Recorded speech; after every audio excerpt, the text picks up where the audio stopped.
오늘 우리가 함께 나누실 말씀은 데살로니가 후서 3장 1절에서 5절까지의 말씀입니다. 데살로니가 후서 3장 1절부터 5절까지의 말씀, 우리 다 같이 함께 합독하시겠습니다. 끝으로 형제들아, 너희는 우리를 위하여 기도하기를, 주의 말씀이 너희 가운데서와 같이 퍼져나가 영광스럽게 되고, 또한 우리를 부당하고 악한 사람들에게서 건지시옵소서 하라. 믿음은 모든 사람의 것이 아니니라. 주는 미쁘사 너희를 굳건하게 하시고 악한 자에게서 지키시리라. 너희에 대하여는 우리가 명한 것을 너희가 행하고 또 행할 줄을 우리가 주 안에서 확신하노니, 주께서 너희 마음을 인도하여 하나님의 사랑과 그리스도의 인내에 들어가게 하시기를 원하노라. 아멘. 다시 한번 인사드리겠습니다. 할렐루야.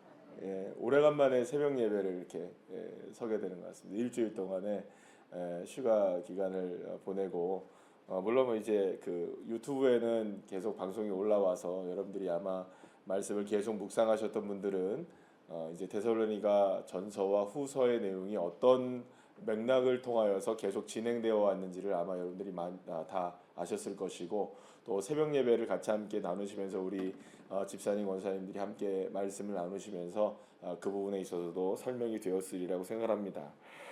사실 이 데살로니가 교회는 굉장히 어려운 상황 가운데 있었던 교회입니다.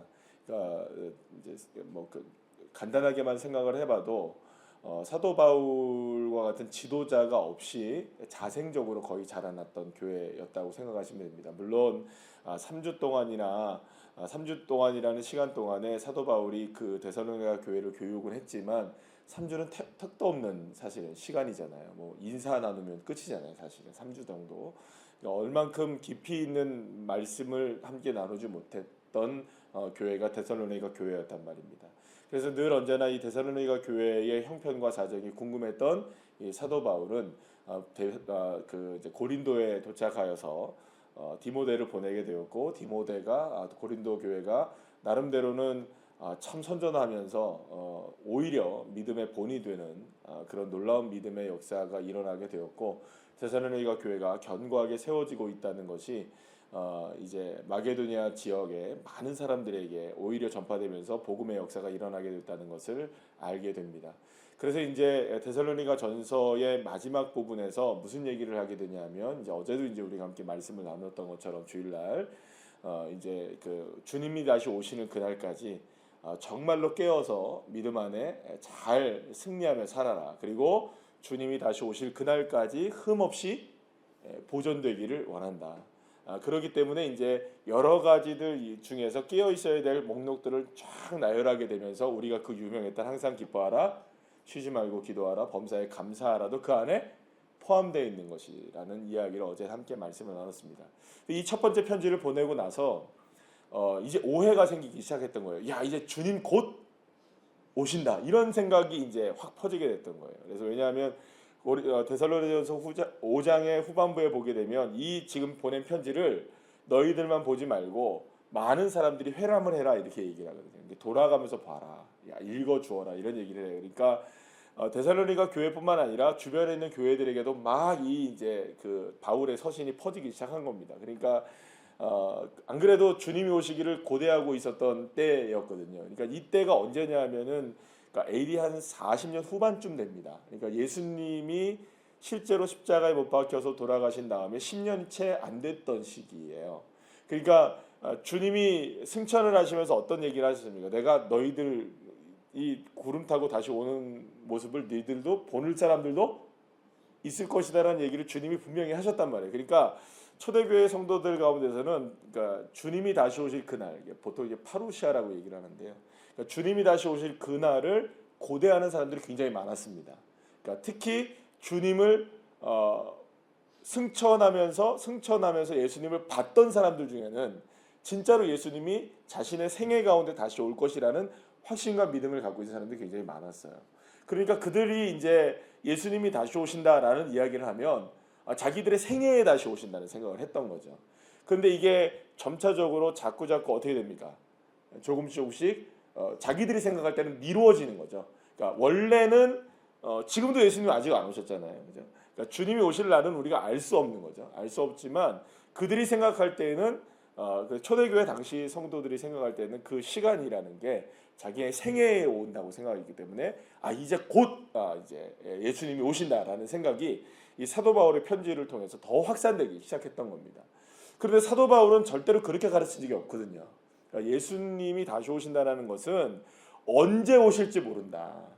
그러니까 언제라는 말은 분명한 때는 있지만 그때가 오늘일 수도 있고 내일일 수도 있고 10년일 수도 있고 100년일 수도 있다는 얘기지. 곧 오신다고 해서 눈으로 보이는 우리의 시간 속에서, 그러니까 말하자면 우리의 시간 속에서 당장이 오는 것은 아니다라는 것을 다시 한번 정확하게 가르쳐드릴 필요가 있었던 거죠. 그래서 이제 다시 한번 성경을 이제 편지를 보내게 된 게 고린도 후서가 되는 겁니다. 그래서 지금까지 이제 그런 내용들을 통해서 이제 앞에 고린도 후서에는 어떤 내용이 나오게 되냐면 그러니까 어떤 특정한 나를 생각하는 사람들, 그런 사람들에게 미혹당하지 말아라. 절대로 미혹당하면 안 된다.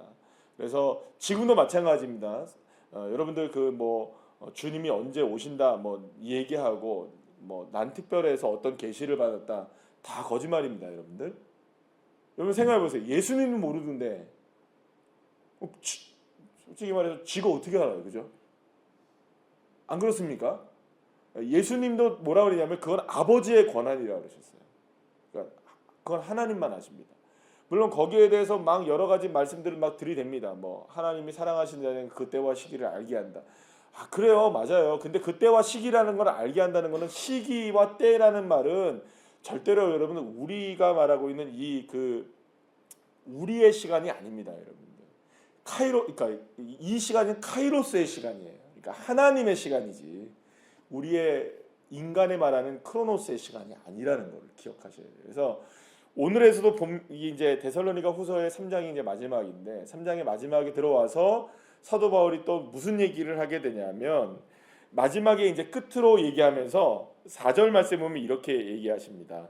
너희에 대하여는 우리가 명한 것을 너희가 행하고 또 행할 줄을 우리가 주 안에서 확신한다. 더 이상 얘기하지 않는 거예요. 그러니까 데살로니가 전서에서 이야기한 내용으로 이미 충분한 가르침이 있었던 거예요. 그러니까 그러니까 사도 바울이 생각할 때는 데살로니가 교회에 더 특별한 교육과 더 특별한 말씀이 필요하지 않다는 걸 알고 있었어요. 왜냐하면 지금까지 가르친 것으로만 해도 3개월의 가르침과 첫 번째 편지를 통해서라도 충분하게 데살로니가 교회는 아름답게 성장해 나갈 수 있는 기반이 다 마련되어 있다라고 생각한 거예요. 그러니까 무슨 얘기냐면 오늘 이 말씀을 통해서 사도 바울이 이야기하고 싶은 거는 뭐냐면 두 번째 편지의 마무리를 지면서 지금까지 행한 대로 그대로 행하면 된다. 어떤 특정한 날이라는 걸 생각하지 말고 주님이 오실 그날이 바로 언제인 것처럼 지금 오늘인 것처럼 생각을 하고 날마다 그렇게 살아가라 라는 이야기를 한 거예요. 그러니까 행한 대로 여전히 행하기만 하면 너희들에게 대해서는 별로 내가 걱정하지 않을 것 같아, 이런 얘기를 하는 거예요. 그런데 여러분들 오늘 본문의 말씀을 보면 사도 바울의 일행을 위해서 기도하라는 이야기를 해주면서 2절 말씀에서 이런 얘기를 합니다. 믿음은 모든 사람의 것이 아니다 라고 얘기를 해요. 이 말이 무슨 말이냐면 모든 사람들이 다 예수를 믿는 건 아니다라는 이야기죠. 맞죠, 그죠? 여러분 모든 사람들이 다 예수를 믿습니까? 그건 아니잖아요. 그러니까 우리 주변에 보게 되면 예수를 믿는 사람도 있고 믿지 않는 사람도 있고 하나님을 아는 사람도 있고 모르는 사람들도 있단 말입니다. 그러니까 우리 신자도 있고 불신자도 있다는 거예요. 그러니까 결국에는 여기서 얘기하고 있는 것 중에 하나는 조금 더 다른 의미로 생각한다면 믿음이 모든 사람들의 것이 아니다라는 말은 이 말은 어떤 의미가 되냐면 물론 우리 믿는 사람들 중에서 믿음이 모든 사람들의 것이 아니다라는 의미는 아닐 거예요. 그러나 여러분들 우리가 경계해야 할 부분이 있는 거예요. 무슨 말이냐? 예수를 믿는 것과 믿지 않는 것이 구분이 애매해지면 안 된다는 겁니다. 믿으면 확실하게 믿고 믿지 않으면 믿지 않는 사람들처럼 차라리 살아가는 게 낫다는 거죠. 그러니까 믿는 사람이 믿지 않는 사람들처럼 살아가라는 말이 아닙니다. 믿는 사람들은 어떻게 살아가야 된다는 겁니까? 이 말은 확실하게 믿는 사람으로서의 삶을 행하며 살아가라는 의미가 되겠죠. 그러니까 우리의 삶 속에서 누가 봐도 우리는 뭐가 돼야 될까요? 그리스도인으로서의 구별된 삶이 되어야 된다. 그러니까 믿는 사람이 있고 믿지 않는 사람들이 있는데 모든 사람들이 믿지 않는다는 말은 결국에는 모든 사람들 가운데서도 우리 믿음의 사람들은 드러날 수밖에 없어야 한다. 그러면 언제 드러나야 될까요? 주님이 다시 오시는 그날에 다가오면 다가올수록 우리의 믿음은 훨씬 더 선명해지셔야 됩니다. 그러면 어제보다 오늘은 주님이 오실 날이 다가왔나요? 안 다가왔나요? 어제보다. 여러분들이 예수님을 믿었던 시기가 예를 들어서 뭐 10년 전이다, 20년 전이다, 30년 전이다 하면 제가 예수 믿은 지는 이제 한 40년 정도 된 것 같습니다. 40년 좀 넘었죠. 예, 제가 초등학교 아니구나. 7살 때부터인가 교회를 다녔으니까. 예, 저는 모태신앙 아닙니다. 예, 저는 모태신앙이 아닙니다. 저는 어렸을 때 저희 집안 식구들 중에 제일 먼저 아마 교회 나갔을걸요. 그렇다고 제가 전도한 건 아니에요. 다 교회 이렇게 나가는 그렇게 했습니다. 근데 저를 생각해 본다면 예를 들어서 제가 뭐 7살 때 했다. 그러면 제가 한 45년 칩시다. 45년 정도 됐다. 그럼 제가 예수를 처음 믿었을 때 뭐 그때 처음 다녔을 때 제가 예수를 잘 믿었겠습니까? 뭐 그렇다고 치면 예를 들어 40년이라 치면 40년 전보다 지금이 예수님 오시는 날이 더 가까워졌나요? 멀어졌나요? 훨씬 가까워졌죠. 그러면 더 깨어 있어야 되나요? 아니면 지금 잘 때입니까? 더 깨어 있어야 되죠. 그렇잖아요? 오늘 이제 우리 순장님들이 여행을 간다고. 시간이 다가오면 다가올수록 깨어나야 되나요? 안 깨어나야 되나요?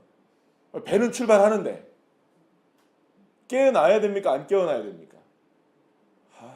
남았네. 한 10분 남았으니까 더 자야 되겠네. 이러면 안 되는 거예요. 그죠?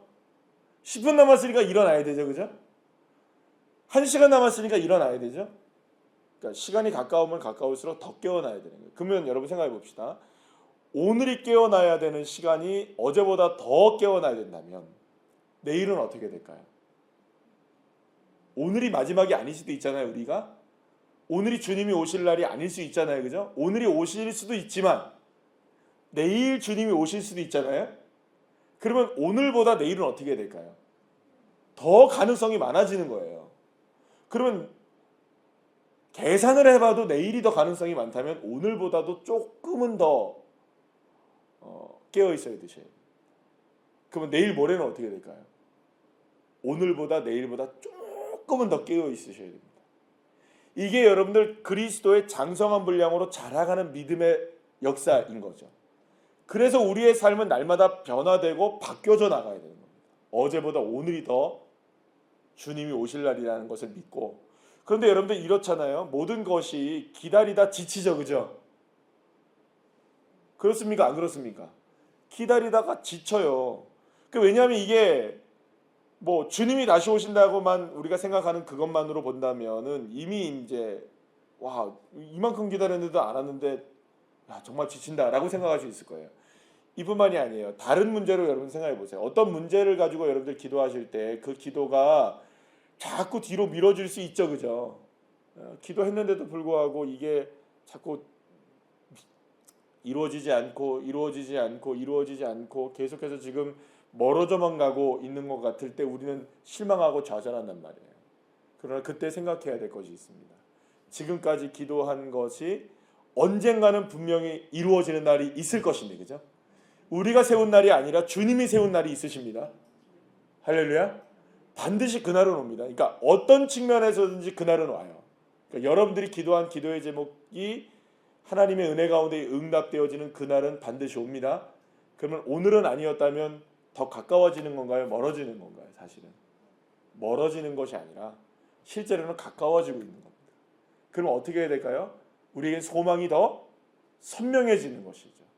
그럼 우리가 오늘을 살아갈 때에 주님이 다시 오시는 것이든 우리의 삶에 어떤 문제가 해결되는 것이든 소망은 멀어지는 것이 아니라 소망은 점점 가까워지고 있다는 믿음이 우리에게 날마다 샘솟아나야 되는 거죠. 이게 우리를 기쁘게 만드는 겁니다. 지쳐있는 우리들을 다시금 힘나게 만드는 일이죠. 그리고 다시금 내일도 새벽에 우리가 나와서 예배를 할 수 있게 하는 힘이 되어지게 하는 거죠. 그리고 다음 날에도 우리가 주님 앞에 예배를 할 수 있는 그런 믿음의 자리에 설 수 있게 하시는 것이 됩니다. 사랑하는 여러분, 언제일까요? 가장 열심으로 주님을 바라봐야 될 날이 지금입니다. 오늘입니다. 그리고 오늘보다 내일이 훨씬 더 소망이 넘쳐나야 되는 것이죠. 그래서 오늘 이렇게 4절 말씀에서 말씀하시는 거, 3절 말씀에 보면 주는 미쁘사 너희를 굳건하게 하시고, 우리 홀로 되는 것이 아닙니다. 누가 하십니까? 주님이 하십니다. 할렐루야. 이 믿음으로 오늘 승리하시고 이번 한 주간도 승리하시는 귀한 믿음의 자녀들 다 되시기를 간절히 축원합니다. 기도하시겠습니다.